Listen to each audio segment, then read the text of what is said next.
Times news channel देखे आप सभी दर्शकों का बहुत बहुत स्वागत है। मैं हूं रमनदीप कौर। इस वक्त की बड़ी खबर आ रही है प्रयागराज से। क्या है पूरा मामला, देखने के लिए बने रहिए हमारे साथ। जहां एनसीईआरटी ने अब जहां सिलेबस से निराला की कविताओं को हटा दिया है, जिसके बाद अब आरोप प्रत्यारोप के दौर चालू हो गए हैं, तो ऐसे में साहित्यकारों में अब नाराज़गी दिखाई देने लगी है। वहीं निराला की जहां पंक्तियों और साथ ही कविताओं को हटाने पर साहित्यकार यश मालवीय ने बड़ा बयान दिया है। उनका कहना था कि ऐसा घनघोर भयावह समय कभी नहीं आया है जहां हिंदी पर खतरा मंडरा रहा हो। ऐसे में उन्होंने क्या कुछ कहा है और किस तरह की मांग की है, आइए दिखाते हैं आपको। घनघोर अपसंस्कृति का समय है। ऐसा समय कभी नहीं था, भयावह समय संस्कृति के लिए, कि हम निराला को ही कोर्स से हटा दे रहे हैं, हम अपने पुरखों को ही विसार दे रहे हैं। आज की हिंदी, आज की कविता, आज की संस्कृति जिस नाम से संभव हुई है, निराला उसमें एक ज़रूरी आधार स्तंभ है। उनको छोड़ के हम आज की कविता की, आज की हिंदी की बात नहीं कर सकते। ये हमारी हिंदी का अपमान है, कविता का अपमान है, निराला का अपमान है, रचनाकार बिरादरी का अपमान है, और सबसे बड़ी बात यह कि हमारी संस्कृति का अपमान है। जो कंपोजिट कल्चर हम लोग जीते हैं उसका अपमान है, क्योंकि निराला इलाहाबाद ही नहीं, देश ही नहीं, पूरे विश्व स्तर पे हिंदी की पताका फहराते हुए हमारे बीच से गए थे एक समय में। और यहाँ घाट, रसूलाबाद घाट पे हम रहते हैं, हम रोज़ महसूस करते हैं, दिन दिन महसूस करते हैं कि वो संस्कृति पुरुष कैसा था, वो महाप्राण कैसा था। उसके बिना जो पीढ़ी आएगी वो गुमराह हो जाएगी। क्या देखते सरकार के इस कदम? सरकार का ये कदम पूरी तरह से हिटलरी कदम है। ये तानाशाही वाला रवैया है, और इसको जितनी जल्दी वापस लिया जाए इस निर्णय को, उतना बेहतर होगा। मैं यश मालवीय। बीजेपी की महिला नेता के बेटे पर बम से किया गया जानलेवा हमला। हमलावरों ने महिला नेता के बेटे पर कार से फेंके 2 बम। बमबाजी की घटना सीसीटीवी में हुई कैद। बम फटने से कार हुई क्षतिग्रस्त। सफारी कार के अंदर बैठे होने से महिला नेता के बेटे और उसके दोस्त को नहीं आई चोट। प्रयागराज के झूसी इलाके के आवास विकास कॉलोनी की घटना। बमबाजी की घटना सीसीटीवी में हुई कैद। बीजेपी महिला नेत्री विजय लक्ष्मी चंदेल ने क्या कुछ कहा, आइए दिखाते हैं। ये जो कल घटना हुई थी आपके बेटे के साथ, ये थोड़ा व्याख्या बताएं। योजना नंबर 3 में मेरा बेटा गया था अपनी मौसी के यहाँ। वहाँ पे गाड़ी खड़ी है और तभी बाइक से सवार 2-3 लोग की, उसमें 3-3 बच्चे हैं, गाड़ी पे गए हैं गाड़ी के सामने से ही, और फिर लौट के आए हैं तो बम मार दिए हैं। इन्होंने एक कसर भी नहीं छोड़ा है हमारे बेटे का जान लेने के लिए। क्या रंजिश है ये पुलिस पता लगाए। और ये शिव बच्चन का लड़का है, शिवम यादव। इन्होंने हमारे बच्चे को, ये लोग कहाँ रहते हैं? ये गंगा कॉलोनी द्वीप में इनका घर है। गंगा द्वीप कॉलोनी? हाँ, वहाँ पे रहते हैं। शिव बच्चन यादव हैं, इनका लड़का शिवम है। इनके पिताजी क्या करते हैं जी? दीवान है, इस समय कौशाम्बी में है। किस थाने पे हैं? अब ये इतना नहीं पता है। हमारे बेटे का जान लेने का। शिवम क्या करता है?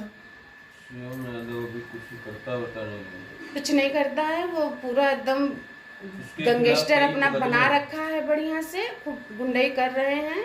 और इस पे सख्त कार्रवाई होनी चाहिए। लड़के को तुरंत गिरफ्तारी होना चाहिए। ये इन्होंने असलहा भी लिए हैं। कितने लोग थे साथ में? 6 लोग थे। और किसी को जानती हैं? नहीं, और हम किसी को नहीं जानते, हम उसी को जानते हैं। संगम नगरी प्रयागराज में जहां स्वरूप रानी नेहरू अस्पताल में जहां कल जूनियर डॉक्टर्स और मरीज के दिमागदारों में हुई मारपीट के बाद अब नया मोड़ आ गया है। ऐसे में अब जूनियर डॉक्टर हड़ताल पर बैठ गए हैं। उनका कहना है शौक नहीं है, मजबूरी है, हड़ताल ज़रूरी है, क्योंकि उनके साथ हो रहे मारपीट और अपने आप को असुरक्षित बताते हुए उन्होंने यहाँ हड़ताल पर बैठ गए। उनका कहना है कि जब तक उनकी मांगों को और दोषियों पर कार्रवाई नहीं होती वो स्ट्राइक पर रहेंगे। ऐसे में अब यहाँ पर आ रहे मरीजों को वापस जाना पड़ रहा है और परेशानी का सामना करना पड़ रहा है। तो ऐसे में ईएमओ और इमरजेंसी सेवाओं में बैठे डॉक्टरों का क्या कुछ कहना है, आइए सुनाते हैं।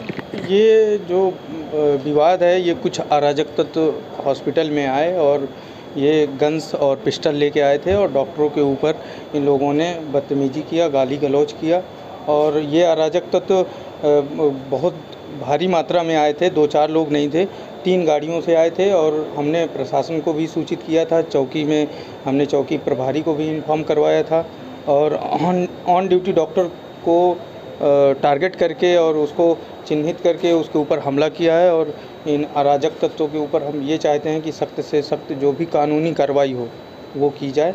और अभी हम लोग स्ट्राइक पे हैं, सभी जूनियर डॉक्टर स्ट्राइक पे हैं। उनकी यही डिमांड है, यही मांग है कि इनके ऊपर जो भी कानूनी प्रक्रिया है उसको किया जाए। क्या जबकि आपकी स्ट्राइक कब तक चलेगी? ये हमारी स्ट्राइक जब तक चलेगी, आप ये जब हमारी मांगें पूरी हो जाएंगी और जो भी दोषी हैं उनको उस प्रक्रिया में लाया जाए, कानूनी प्रक्रिया में दायरे में लाया जाए और तब हम लोग फिर उसमें आगे विचार करेंगे और उसमें आगे जो भी प्रक्रिया। जी, मैं डॉक्टर बद्री विशाल सिंह, स्वरूप रानी नेहरू चिकित्सालय में इमरजेंसी मेडिकल। संगम नगरी प्रयागराज में जहां खुले आम नियम कानून की धज्जियां उड़ रही हैं, जहां सीएम योगी के आदेश के बावजूद जीरो रोड की सड़कों से खुले आम डग्गा मार सैकड़ों वाहन संचालित हो रहे हैं और परिवहन विभाग को लाखों का चूना लगा रहे हैं। आप देख सकते हैं बाई के बाग की सड़कों पे किस तरह से यहाँ डग्गा मार वाहन खड़े हैं, मगर ना ही कोई को इनको रोकने वाला है, ना ही टोकने वाला है, ना ही इन पर आरटीओ कार्रवाई करती है, ना ही स्थानीय पुलिस। ऐसे में यहाँ अक्सर जाम भी लगता है और लोगों को परेशानी का सामना भी करना पड़ता है, मगर जिम्मेदारों की लापरवाही कहें या अनदेखी, यहाँ से सैकड़ों डग्गा मार वाहन संचालित हो रहे हैं और परिवहन विभाग को लाखों का चूना लगा रहे हैं। जीरो रोड बस स्टैंड से इसी सड़कों से गाड़ियां आती जाती हैं और यात्रियों को ये डग्गा मार वाहन बैठाते हैं और मनमानी पैसे वसूलते हैं और कई बार यात्रियों को बीच में भी उतार देते हैं। जिम्मेदारों की लापरवाही के कारण यात्रियों को तो अब सुविधा होती ही है, मगर परिवहन विभाग को लाखों का चूना लगता है और सीएम के आदेश की उड़ रही धज्जियां। संगम नगरी प्रयागराज में जहां बीजेपी नेत्री के लड़के पर बीते दिनों बम से हमला हुआ था, जिसमें एक घायल हुआ था और बीजेपी के बेटा जहां कार में होने कारण बच गया। 2 लोग बम फेंकते हुए सीसीटीवी में दिखे थे और घटना सीसीटीवी में कैद हो गई थी। वहीं अब इस मामले में एक्शन में आई पुलिस ने मामला दर्ज कर लिया। वहीं 6 लोग के खिलाफ मामला दर्ज करने के बाद सीसीटीवी के आधार पर पुलिस जांच में जुट गई है। जल्द ही आरोपियों को गिरफ्तार करने का पुलिस ने दावा किया है। बताते चले जहां बीते दिनों उमेश पाल हत्याकांड में जहां गुड्डू मुस्लिम ने दिन दहाड़े बम बरसाया था, तो वहीं अब एक और मामला सामने आया है जिसमें बीजेपी के नेत्री के बेटे पर बम बरसाया गया। बीच सड़क पर कार में होने के कारण बीजेपी नेत्री का बेटा बाल बच गया। वहीं पुलिस ने अब जल्द ही गिरफ्तारी का दावा किया है। अब देखना होगा इसमें किस तरह से कार्रवाई होती है। देखिए, ये घटना दिनांक 6 अप्रैल थाना घुसूसी कमिश्नरेट प्रयागराज की है। लगभग 11 बजे रात्रि में हमको ये सूचना मिली कि किसी सफारी वाइट कलर की गाड़ी पर 2 अज्ञात मोटरसाइकिल सवार लोगों ने मोटरसाइकिल पर 6 लोग सवार थे, जिन्होंने 2 बम गाड़ी में मार दिए हैं, जिसमें 2 लोग बैठे हुए थे। तो तुरंत सूचना मिली, तत्काल मौके पर टीम रवाना हुई, पुलिस मौके पहुंची तो पता चला कि वहां से लोग भाग चुके हैं। हमने आसपास सीसीटीवी दिखाया, जिसमें सीसीटीवी में ये मिला कि 2 मोटरसाइकिल हैं, जिसपे एक में 3 बैठे हैं, पीछे पे 3 बैठे हैं। उन्होंने बम मारा है। उन्होंने गमछा पहना हुआ, तो इसलिए शिनाख्त उनकी मौके पर नहीं हो पाई। फिर वादी ने थाना स्थानीय पर आकर लिखित तहरीर दी, जिसमें उन्होंने 6 लोगों के नाम दी है, जिनमें 5 अज्ञात और 1 शिवम यादव के विरुद्ध दी है। इस पर हम लोगों ने तुरंत कार्रवाई करते हुए मुकदमा पंजीकृत किया धारा 307 286 का, और गिरफ्तारी हेतु 3 टीमें बनाई गई हैं। शिवम यादव की गिरफ्तारी एवं अन्य अज्ञात लोगों की शिनाख्त की जा रही है और आगे भी जो भी कार्रवाई होगी आपको सूचित की जाएगी। संगम नगरी प्रयागराज जहां एसआरएन हॉस्पिटल में आज हड़ताल है और ऐसे में सबसे बड़ी बात है कि एसआरएन अस्पताल के ही अंदर पुलिस चौकी बनी है, मगर आए दिन अक्सर दिमागदार और डॉक्टरों के बीच लड़ाई होने का मामला सामने आता है और अक्सर मारपीट की बात को लेकर स्ट्राइक और झगड़ा होता है। तो वहीं इस मामले पर अब डॉक्टरों का पुलिस पर गंभीर आरोप है। उनका कहना है कि परिसर में पुलिस चौकी तो खाना पूर्ति के लिए बना दी गई है, मगर पुलिस कभी कोई कार्य नहीं करती। 25 बार बुलाने पर भी पुलिस समय पर नहीं आती है और साथ ही इस तरह की घटना अक्सर होती है और डॉक्टरों में इस बात को लेकर नाराज़गी दिखी है। उन्होंने पुलिस पर गंभीर आरोप भी लगाए हैं और इस पूरे मामले पर क्या कुछ कहा है, आइए दिखाते हैं आपको। व्यवस्था सर क्या कहेंगे? सर इस चीज़ के लिए आपने बहुत अच्छा क्वेश्चन किया है। यहाँ पे पुलिस की व्यवस्था इतनी लचर है कि अब क्या बताएं सर। यहाँ पे 24 घंटे रिस्क बना रहता है, हर तरह के ट्रामा के पेशेंट आते हैं, अभी गनशॉट के पेशेंट आते हैं, लेकिन पुलिस वालों को 4 बार बुलाने पे भी वो नहीं आते हैं। उनको हम लोग सूचित करते हैं कि आ जाइए, यहाँ पे कुछ दिक्कतें हो रही हैं, तब भी पुलिस वाले नहीं आते हैं। और चौकी प्रभारी को हमने कई बार लिखित भी दिया गया, और कल जो प्रकरण हुआ है उसमें भी उन लोगों को पकड़ाया भी गया है और पुलिस वालों ने उनको छोड़ भी दिया है, और उसमें कोई भी कार्रवाई नहीं हो रही है। तो फिर सर डॉक्टर तो उसमें बैठेंगे ही। नगरी प्रयागराज में जहां बदहाल मोती पार्क को लेकर अब कांग्रेस नेता इरशाद उल्लाह ने मंत्री नंदी पर निशाना साधा है। साथ ही उन्होंने मंत्री नंदी के वादे को याद दिलाया। कहा कि मंत्री नंदी जब चुनाव लड़ रहे थे तो कहा था कि ऊपर पार्क होगा और नीचे पार्किंग होगी, और आज तक यहां बदहाल है पार्क, और ऐतिहासिक पार्क है ये, मगर यहां पार्किंग स्टैंड बना हुआ है।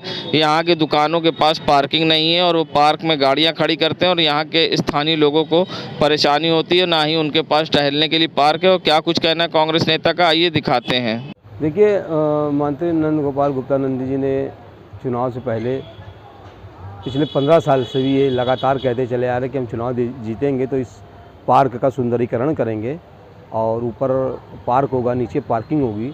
ये आज 15 साल हो गया है, अभी तक ना पार्क बना ना पार्किंग बनी, जिससे लोगों को कठिनाइयों का सामना करना पड़ रहा है। और शहर का अति व्यस्तम इलाका है और उसके बाद ये मिक्स आबादी है, और यहाँ पे एक टहलने के लिए एक सुंदर पार्क नहीं है, न यहाँ पे ओपन जिम है।